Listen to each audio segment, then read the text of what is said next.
ওর লগে হাতে একদম ডাসাডাসি করে পড়েছে, বুইড়া জামা হিন্দি পড়েছে, এলাই তো টিশার্ট তো গর্ব কি।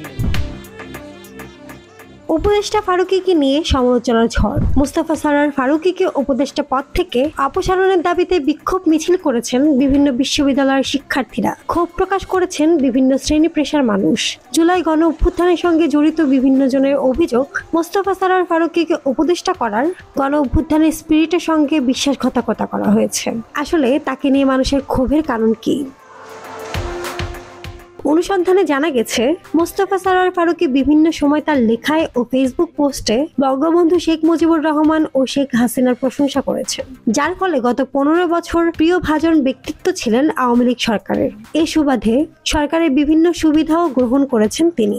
শুধু তিনি নন, তার স্ত্রী অভিনেত্রী নুসরাত ইমরোজ তিশাও গ্রহণ করেছেন আওয়ামী লীগ সরকারের নানা সুবিধা, যার ফলে অনেকেই ক্ষোভ প্রকাশ করেছেন।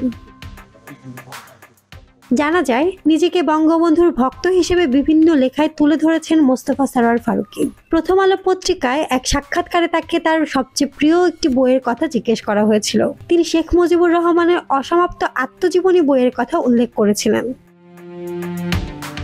সেখানে তিনি বলেছিলেন, আমার প্রিয় বই অনেক, কিন্তু এখানে যেহেতু একটা বইকে বেছে নিতে হবে, সেহেতু বলবো বঙ্গবন্ধু শেখ মুজিবুর রহমানের অসমাপ্ত আত্মজীবনীর কথা। এটি প্রথম পড়েছিলাম বের হওয়ার পরই। কিছুদিন আগে একটা কাজে আবার পড়তে হয়েছে।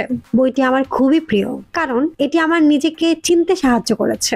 বাংলাদেশের ডিসকোর্সটা কি, কোথা থেকে কেমন করে আমরা এলাম, তার উত্তর আছে এই অসমাপ্ত আত্মজীবনীতে।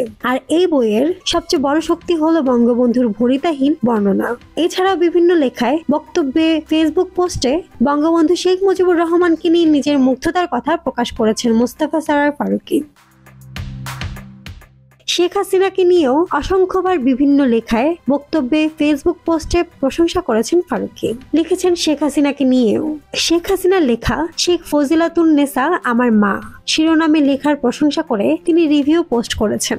সেখানে ফারুকী উল্লেখ করেছেন, ইতিহাস বেশিরভাগ সময় বিজয়ী এবং পুরুষের চোখেই লেখা হয়। শেখ হাসিনার এই লেখাটায় একটা ভিন্ন জানালা দিয়ে আমাদের ইতিহাসটাকে দেখার চেষ্টা করা হয়েছে। খুবই ইন্টারেস্টিং পার্সপেক্টিভ। পড়তে পড়তে অনেক জায়গায় আমার নিজের মাকে দেখতে পেয়েছি, নানাকে দেখতে পেয়েছি, মায়ের সংগ্রাম দেখতে পেয়েছি, বাবাকে দেখতে পেয়েছি। পার্থক্য হলো, বঙ্গবন্ধু রাজনৈতিক কারণে কয়দিন পর পর জেলে যাইতেন, আর আমার বাবা ব্যবসায় ধরা খাইতেন। দুই সময়ই বিরুদ্ধ স্রোতের মুখে সিনা টান করে তরি সামলাইতেন মা। বাংলার বধূ এবং মায়েদের ইতিহাস বোধহয় সব কালই এক, দলমত নির্বিশেষে পড়তে পারেন। ফেসবুকে অসংখ্যবার তিনি আওয়ামী লীগ সরকারের প্রশংসা করে পোস্ট করেছেন। পতিত সরকারের বিভিন্ন মন্ত্রী ও গুরুত্বপূর্ণ ব্যক্তিদের প্রশংসা করে ও ছবি দিয়ে পোস্ট করেছেন। এরকম অসংখ্য পোস্ট এখন ফেসবুকে ঘুরছে, সমালোচনা করছে ফারুকীর। মাহমুদ আঞ্জুম বৃষ্টি, ডেস্ক রিপোর্ট, কথা কম।